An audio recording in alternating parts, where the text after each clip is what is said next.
Tzvi Lebetkin, the Rabbi from another planet. Please like, share, and subscribe, and ring the little bell. Ring the little bell so you're notified when new videos drop. So we're on, what's this, day 3? Day 4? Day 4 of the new era, the new age, the dawning of the new age, where there is light at the end of the tunnel for Doctor Who fans. And that's what I believe. Now, a lot of people disagree with me out there, right? A lot of people are very pessimistic. They listen, it's the same BBC.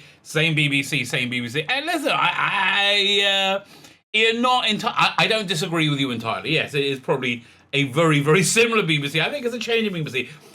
Here's basically why I'm optimistic. Well, firstly, I'm just kind of an optimistic guy. I like things to be good. I hope they're gonna be good, right? But look, life normally is reasonably awful. Right, life is not like it's either things go the way you don't want them, you get hurt, things go badly, or it's boring. Okay, that's the thing. Life mainly is mundane and boring, and just oftentimes you get like really idiot decisions that really upset you, like everything we've seen in Doctor Who, Star Trek, and Star Wars for the last few years, and with the things that you love get destroyed. Life is normally terrible. Okay, life stinks, baby. Life stinks, but sometimes. Every now and again, sometimes things are good. The good things happen. I just think Rusty Davies taking over Doctor Who is a good thing. I think it for many reasons. But look, firstly, the BBC had zero leverage in this deal with. Unless they had pictures of him. I don't know, what would he not want pictures getting out of? I don't know. Pictures of him voting Tory. I don't know. But I think he had the entire leverage in this.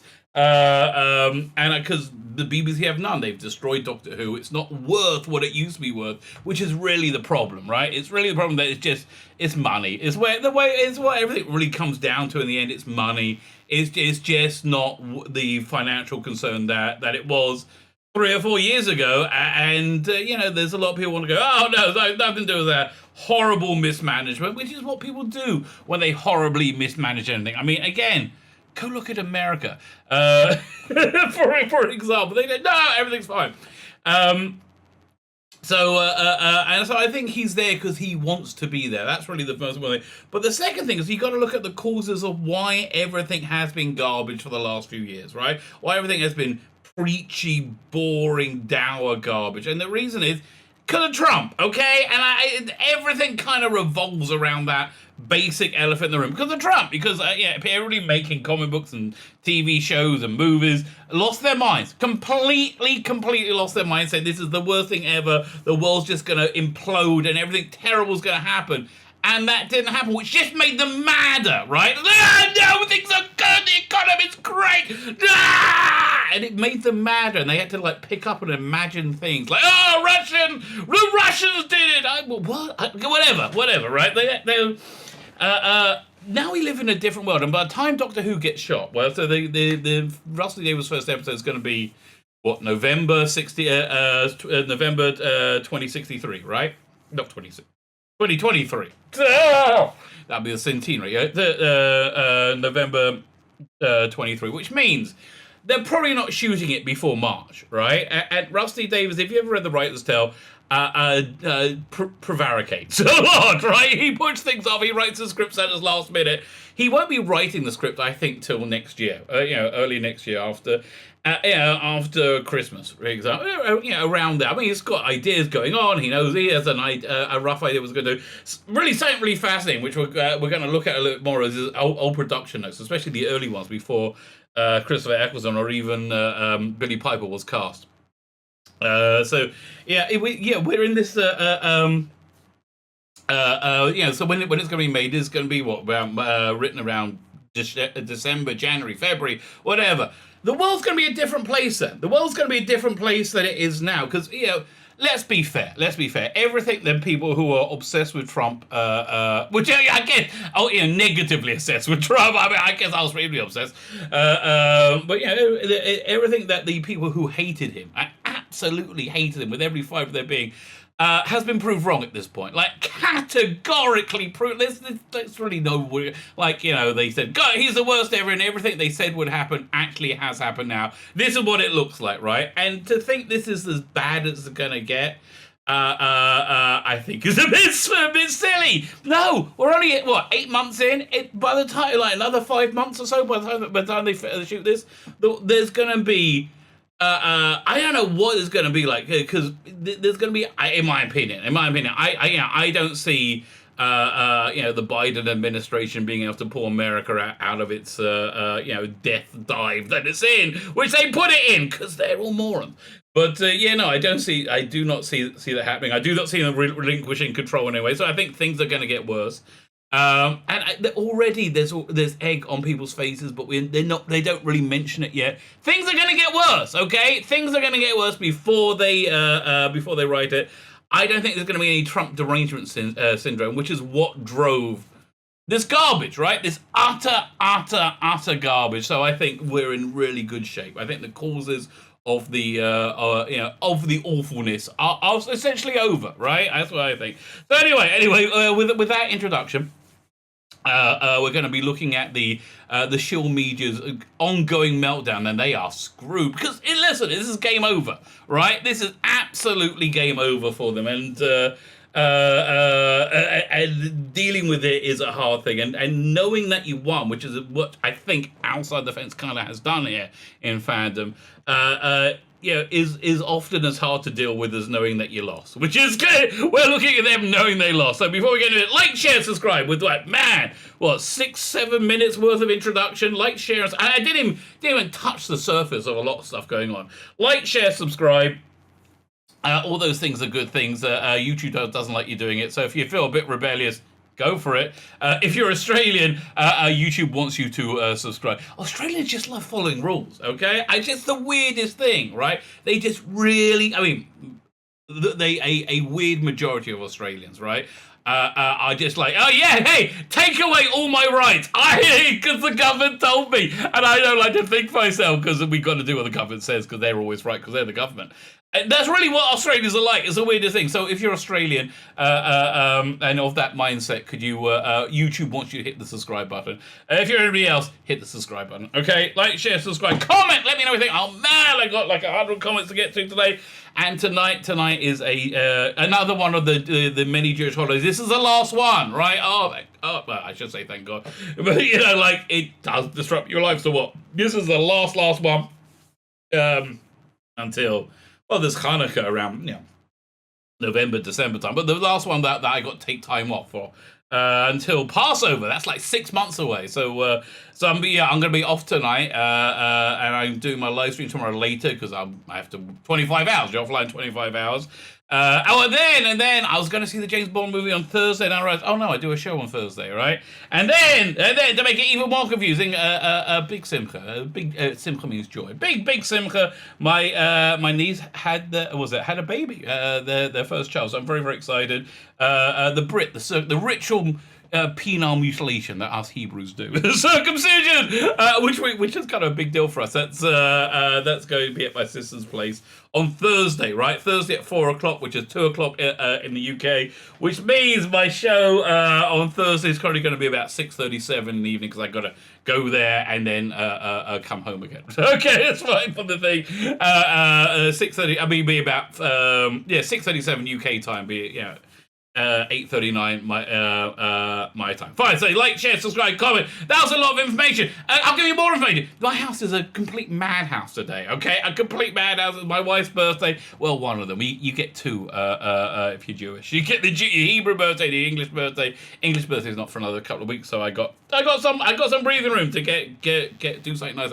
My kids are making this huge brunch for my wife and all her friends right now.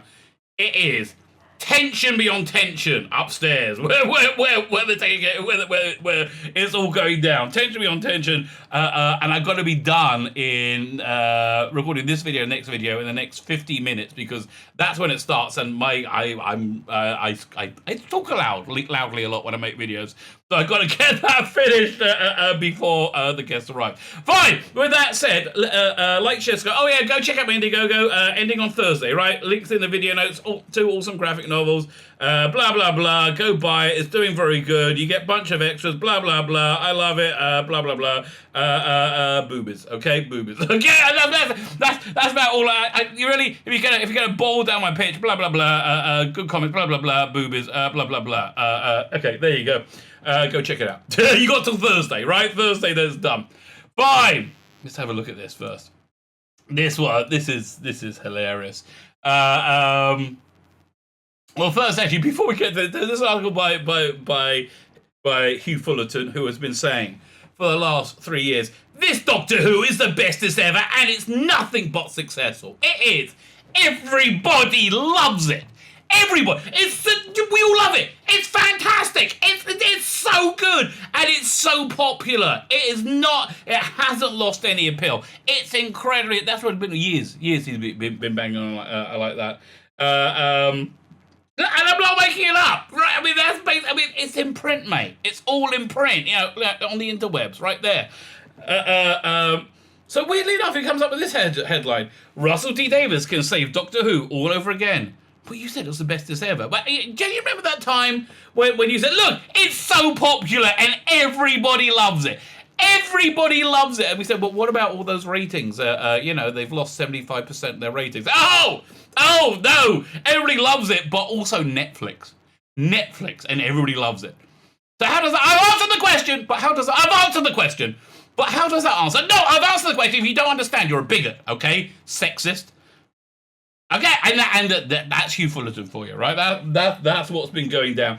So so now he's in a bit of a problem because obviously, Chris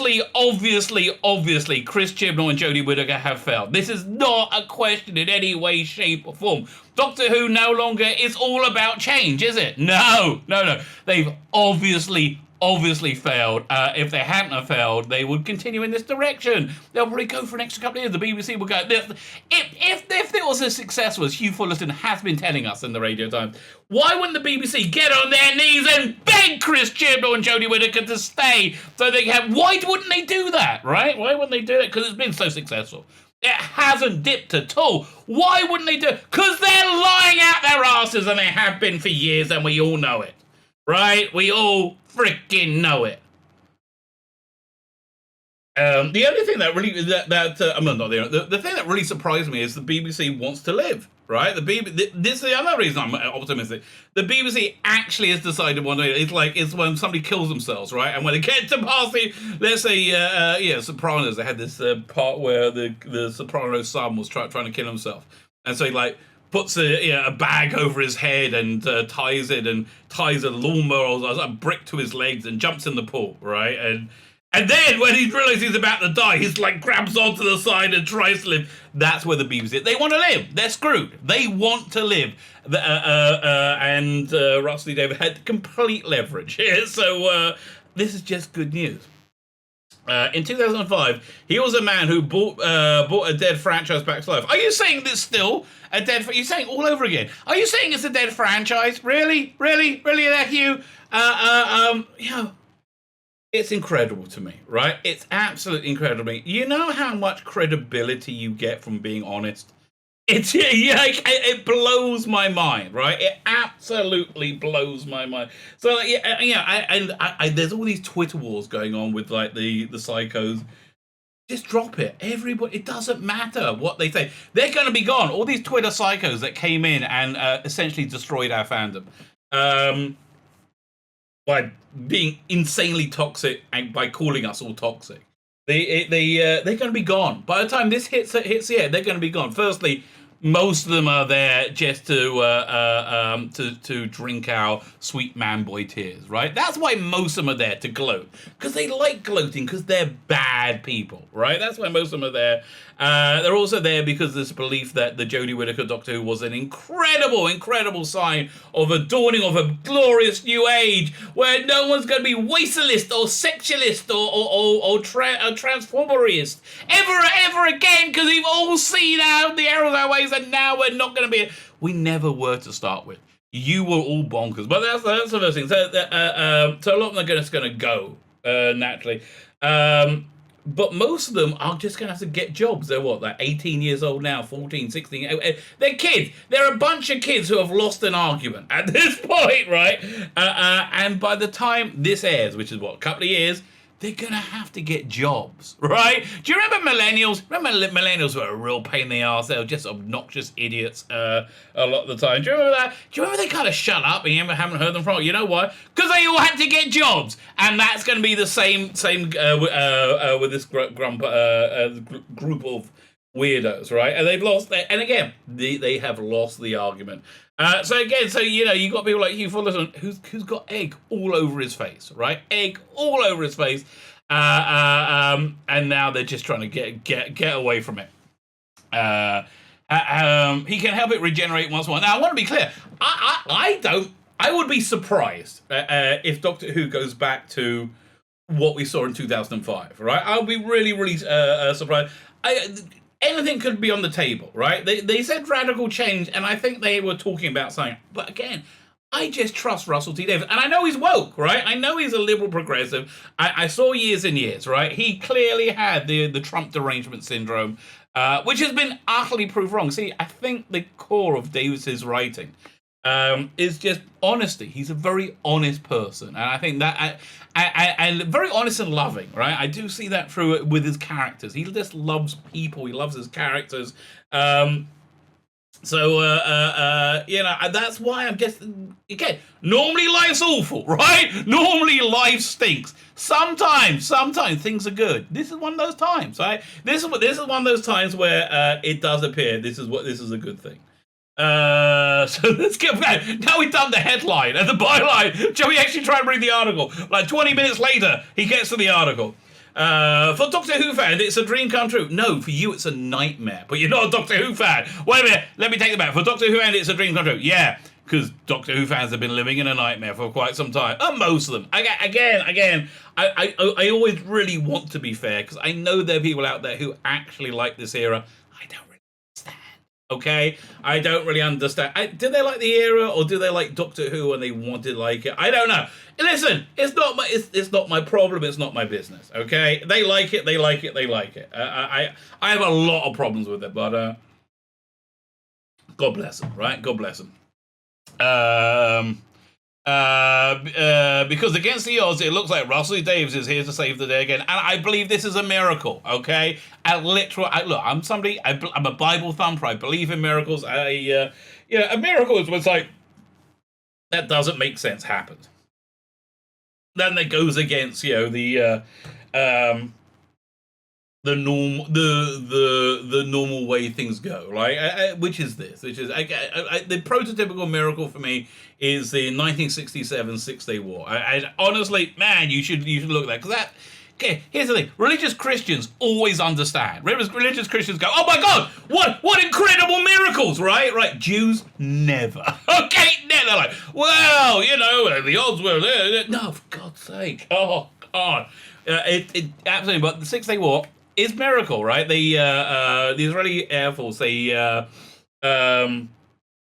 targeted, what was it, the Egyptian Air Force before they took off, or the Syrian Air Force before they took off. You see my incredible knowledge of history. Like, it could be Egyptian, could be Syrian. It's probably neither of them. Could be the Jordanians, right? And they committed their entire force. I think basically their entire force to this attack, which is military suicide. Because if you're not successful, or even if you get a normative result, you're going to be defenseless for the rest of the war. But they went completely against the odds, and they took out their air force before they could take off. And the next day they went and did it to the Egyptian. Whoever they didn't do it the first day, they did it the second day. They didn't think to scramble their jets. Okay, I just think that's a miracle. I think this is a miracle. All right, I generally do. There's a reason nobody saw it coming. I mean, listen. Picture yourself as one of the Israelites by the Red Sea during the Exodus, and the waves part, and they'll go, "Well, I didn't see that coming." Yeah, it's kind of the same thing. Didn't see that coming. Russell there is looked at. It looks like Russell Davies is here to save the day again. But why does he need to save the day, Hugh? Just admit it. You would have so much more respect by so many more people. Just admit you fucked up. For God's sake! I mean, like, but people won't do that, right? And listen, I am telling the people who are entrenched in this Twitter war, we've won. We've won. Let it go. And the weird thing is, people in my real life are telling me exactly the same thing. I had, as you may know, I had a sharp disagreement with. I still can't say who it is. An official in my synagogue. Who basically wanted me to shun me. I think that's put me in this thing called Cherem, which is where you're not allowed to talk to anyone or anyone in the community or pray. Nobody does this, okay? This hasn't been done since 1812, right? It's like nobody. That's what he wanted to do, and then I had a lot of dirt on this person. I had a lot of dirt on a lot of people, and I'm like, man, I'm gonna burn down the fucking world, okay? I'm gonna burn down the fucking. If I may quote, what's her name? Gina Carano. Don't try and ruin my lives with lies when I can ruin your life with truth. So when these people heard that, they did piss themselves, and they back down. But anyway, it's been a lot of animosity, and now that official is gone. Right, is gone. He's been dumped. I don't think he's employable. Or employed, and I'm around. I'm there. I'm back in the synagogue, living my life again, and essentially I've won, right? But I don't feel like I've won, But this story here is like I just got to apply this to my everyday life and say, okay, so there's no fight because you won the fight. This is where we are.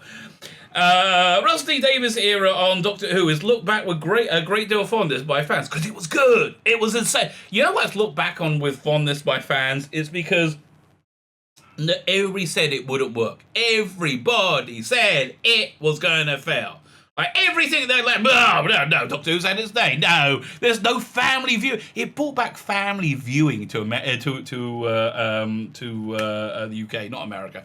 It brought back family viewing, which was dead. Like the scheduler decided, no, families don't do it. It became water cooled TV, and the nation loved it. And it was like we Doctor Who fans were living in a freaking dream, right? It was like suddenly. The whole world saw what we saw, right? Suddenly the whole world saw how great it was. And they saw it because Russell D. Davies presented it, because he was right about freaking everything, okay? His instincts were 100% on for freaking everything, and everything worked because he knows how to connect to a mainstream audience. Why? Because he understands people. How do you know he understands people? Look at any of his characters. This is what people say about the current era. Well, they haven't had enough time to develop excuse me, Mickey was developed within three lines. Don't look at my emails, right?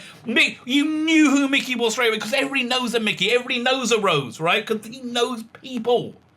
And I really think that's why it succeeded so incredibly. I'm so excited to see what he's going to do with it this time. Because I do think it's going to be something different, all right? But if he wants to do the same, I'm up for that too, mate. If he wants to do Jodie Whittaker, I'm fine with it. I'm fine with freaking anything he wants to do. That's how much faith and trust I have in him. For good reason, right? For good, definitive reasons. Under his tenure, 2005-2000, the series broke ratings records. Had a plot twist land as a bulletin of the BBC News that made David Tennant the most famous man in Britain. Man, that was such a great combination of talent. David Tennant and Rusty Davies, all Doctor Who fans, making awesome Doctor Who, and it made David Tennant the star he is today, and very, very deservedly so. Honestly, he would have found another vehicle, right? He would have, but this is freaking perfect. It was tailored to him, like a glove for a hand, unless you're OJ. Yeah, man, I'm dating myself now. Had a land on the BBC that made them not bad for an old sci-fi show made in South Wales. Yeah, pretty darn good. But really, Davies' greatest achievement was that his vision of Doctor Who just worked. Yes. Are you saying this vision that it was so incredibly great, the Jodie Whittaker one, right? The Christian one. You kept telling us you kept telling us it wasn't unpopular, right? You kept telling us it was fine, no problem. Really? Okay. It's hard to remember how much doubt there was about whether Doctor Who could work in the 21st century. No, not really, because people have the same doubt now, mate. Right after 2 years of not wobbly sets but wobbly writing. With old memories of wobbly sets and slightly naff aliens and long confusing stories overshadowing the imagination and devilishly clever writing of the series. Well, they had okay. Even though they put more money into it, the sets kind of just feel wobbly in the Chibnall era. I don't know why. Slightly naff aliens, Tim Shaw, really. The long confusing stories, Timeless Children, overshadowing the imagination. There is none. And devilishly clever. There is none writing in the classic series. Okay, but he did it. Doctor Who was reinvented as a family drama, and family drama was reinvented. Not reinvented as a family drama was reinvented. Family drama combined with a high-step sci-fi with more down-to-earth characters, relatable in other characters. Yeah, again, one of the things reasons that everything was set on Earth, initially, other than cost. I think one of the first times they actually did an alien planet was Doomsday, really, where it was like a 3-second flashback with David Tennant and Billy Piper on an alien planet. That was like the first time we'd really seen it, right? There was that, but also, one of the production notes I think he wrote is, listen, you can't if you put something on like the Zog planet full of the Zog people being worrying about the Zogadoons, no one's going to give a crap because nobody can relate to that, right? Maintaining the spirit level and drive of the original series with a new style and ethos all of its own. Yeah, that's what I think we can expect to see. That's the radical change we can expect to see. After 5 years, Davies and his leading man warped off into the sunset, having done the impossible, saving Doctor Who from irrelevancy. Yeah, it didn't take long to get us back there, did it? It's incredible.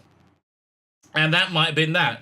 They were thinking of wrapping up when Davies left, right? He ensured it survived by continuing it with Moffat. Following Davies came Stephen Moffat, who was very strong his first year. Had a lot. Moffat is very, very similar to John Nathan Turner in a lot of the ways, although I think his success rate is far higher, right? I think John Nathan Turner, it's about 50-50. Moffat's about 80-20. Look, there's when things fell flat. It fell flat. And I don't know why they did. I think I'm talking about it yesterday. Cybermen crawling out of graves should be awesome. Okay, I don't know why it wasn't, but it just wasn't. It just none of that really worked. The Cybermen, the skeletons becoming that should have all worked. No, but it just didn't. But a lot of things did work. Listen, I love the Silence. I think they're great monsters. I like the crack in the wall. I like the weeping angel. There's a lot of great stuff that Moffat has done. And then Chris Chibnall. Both putting their stamp on it. Yeah, one's a golden stamp, and one's a stamp of pure shit. All right, though, I'll leave you to work out which one's which. Putting their stamp on the material and casting new Doctors as time drifted away from the Davies era. But yeah, Moffat was very connected to the Davies era. But then along came Chibnall and said, "Do you know what we're going to do? You know, that incredibly successful show. That incredibly successful show that we've inherited. You know what we're going to do? We're going to change everything, right? Absolutely everything. We're going to change it. Well, the main change is we're going to make it bad where it used to be good, okay? And then weirdly, it didn't take off. Well, it's very strange. I'm putting their own stamp on casting new Doctors. Time drift away from there, and also now he's just saying it was a passage of time. No, mate, no, it was the passage of Chris bloody Chibnall. Okay, that was what it was. And in that time, TV changed. Oh yes, Netflix. BBC iPlayer didn't exist when Doctor Who was first reborn. Actually, one of the things I like about Fear Her, which everybody hates for good reason, was they did have it was a few years before iPlayer, and they had because it was set in the future. There was a girl was watching TV on iPlayer. What would be iPlayer? Didn't exist when Doctor Who was first reborn, let alone Netflix or Amazon or Disney Plus. It's got nothing to do with that, right? No, please. It's still great. It's still fantastic. It's just Netflix. Yeah, incredible. No. It's that it's shit. Okay, it's that it's a dour preach. That you. It's not that you've lost the fans. You've lost the normies, who is the main audience. But it's okay. It's okay. Tim Divvy just gave himself a $75,000 a year raise. The director general of the BBC. Okay, you just milk it while you can, baby. Milk it while you can. And over the years, faced more and more competition, while traditional TV live viewership dried up. Yeah, it dried up because, again, EastEnders, mate. Because you make shit. If you make something good, people will watch it, right? You put Downton Abbey on, people will watch it. You make something good, people will watch it. While still delivering respectable ratings. You lying piece of shit. No, it didn't deliver respectable ratings. While on a pure ratings implosion, right? It's fair to say the current series, the series is currently less popular than it has been since its arrival in 2005. It's the least popular it's been, I would say, ever, right? I would say absolutely. I think it's less popular than around the Trial of the Time Lord season 24 era, which was in my lifetime the least popular it's ever been. I think towards the end of the Troughton era was also pretty unpopular. Although War Games, what a great story. But it's yeah, when it was cancelled, it was increasing in popularity. That those lowest rated episodes, Battlefield, those two episodes from, was it Battlefield, which are the only episodes rated lower than Chibnall's episodes. Yeah, you got to be fair. Firstly, it was much cheaper production. It was in the middle of the week.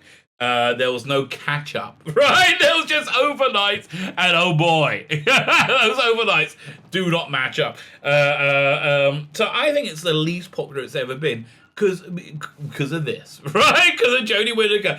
And I'm sorry, the idea that just having a vagina would make you popular is moronic in the extreme. You're just so not suited for the role in any way, shape, or form. It just, I mean, again, as painfully obvious that it is that you failed, it's painfully obvious that you are awful in the role. I think that I want to have that line, like the framed on my wall, while still delivering respectable ratings. No, it wasn't. Oh man.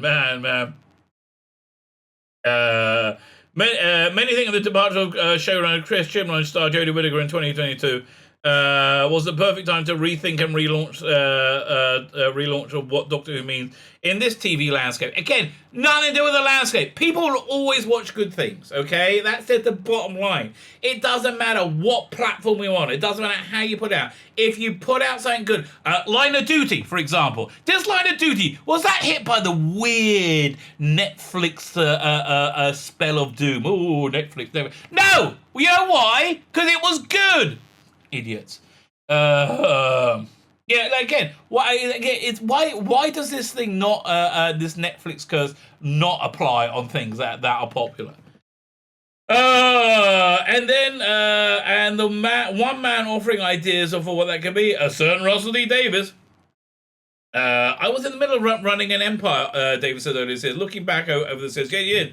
And OMG, I did it 10 years too soon, didn't I? Could this be what we're looking at, right? Could this be what we're going to be seeing? It's really exciting. I mean, from what you're saying, I do think he wants to do a cinematic universe or a TV universe.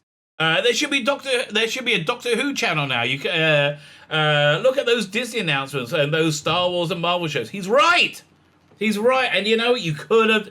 You know what I think he's going to do? Oh man. You know what I think he's going to do? Okay. This.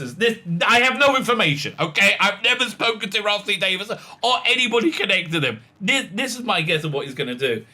He's going to make Doctor Who like Doctor Who. I think we're going to get a good-looking bloke be Doctor Who, probably black. Why? Russell D. Davies likes the good-looking boys. Okay, you know, same reason Matthew Waterhouse was cast as Adric. Adric was 100% John Nathan Turner's masturbatory fantasy. Like 100% his masturbatory fantasy.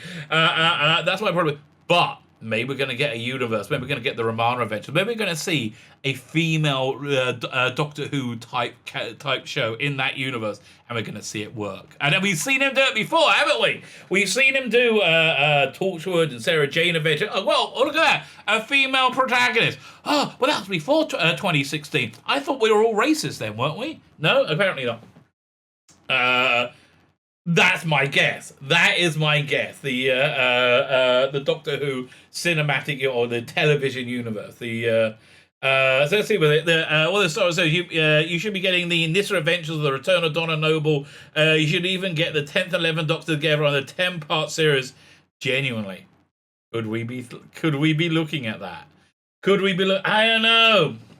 I hope he's going to bring a new Doctor in, right? I hope he uses the anniversary special to like relaunch Doctor Who and maybe just have it just be one Doctor, not have multiple. Relaunch Doctor Who and then have series 14, and you relaunch with David Tennant, right? And set up the premise for season 14. And at the end of season 14, boom, you regenerate, but you get people back into being Doctor Who again. And then, God, wouldn't it be great? Like basically what we had before. Torchwood, Sarah Jane Adventures, Doctor. Wouldn't that be freaking? Do you remember like Dreamland and all the other great stuff we go? Because he loved freaking Doctor Who. Oh man, this is why I'm just excited. This is why I like Sacha Dhawan as the Master. Probably one of the most likely holdovers from the current era. I do hope he pinches the Cybermen from the current era as well. Because just this sheer enthusiasm, right? I would really like to see Rusty Davies work on a Sacha Dhawan Master. That's going to be interesting. At the time, these comments attracted a fair bit of attention, with fans daydreaming about the possibility of such a WCU, a Doctor Who cinematic universe. I think more television universe. But there is no cinema anymore, right? Everything's streaming service. But of course, it was hypothetical, just an idea. Or at least it was. Because today, just against the odds, the BBC have announced that Davies will be returning to take over Doctor Who. Take over Doctor Who again over 11 years after he first handed it over. Yeah, because they were desperate. The BBC had zero leverage in this.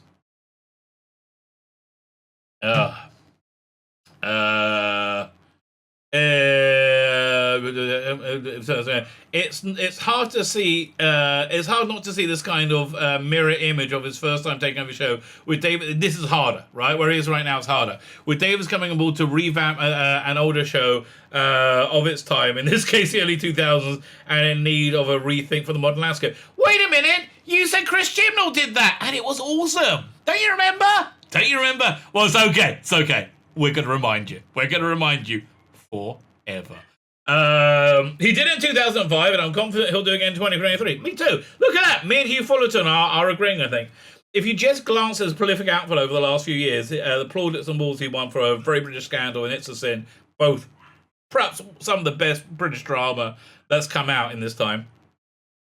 It's clear that he's not lost his touch for tapping into his ideas. No, because he understands people. He's also clearly never lost his love for Doctor Who. In fact, he is writing short audio stories published during the 2020 lockdown era, which could have been an No, that's the thing I would love to know. When did this go down? Did he know when he was promoting It's a Sin and he said, "Oh, Alexander could be Doctor Who"? Did he know then? Or was this a quick negotiation? Really, did they know? When J. Michael Straczynski reached out to the BBC, did they know they were in negotiations with him then, or did it happen quickly? This is like fascinating. I would love to hear the story behind. But yeah, look, during the lockdown stuff, because he just loved Doctor Who, right? Which could have been early, and has already casually laid out a vision for how it could compete with the Disney Netflix behemoth. You know what? I can make a Doctor Who channel. It really could work, right? First, you got all the classic stuff. You have all the DVD stuff, right? BBC. You want to make some money? Do a Doctor Who. Do a Doctor Who, and I don't know just what other sci-fi you got on hand streaming service. Streaming, an international streaming service, but like have the Doctor Who channel where you have all the Doctor Who's, you got all the DVD extras, you got everything, right? And new programming. There's Sunday, Monday, you have new programming as well. It could be really good. You know, there's a lot that could be done. On a low budget as well. Wouldn't you love to see more Night of the Doctor type productions, like really micro budget? If you want to imagine what that would look like, just go and look at Judge Minty. Great Judge Dredd fan film. I absolutely adore it. But yeah, in all the speculation about who could replace Karney Shomron, Davies was never even considered because it just seemed too likely, too good to be true. It's so true. But somehow the impossible has happened. It's called a miracle. Again, a miracle.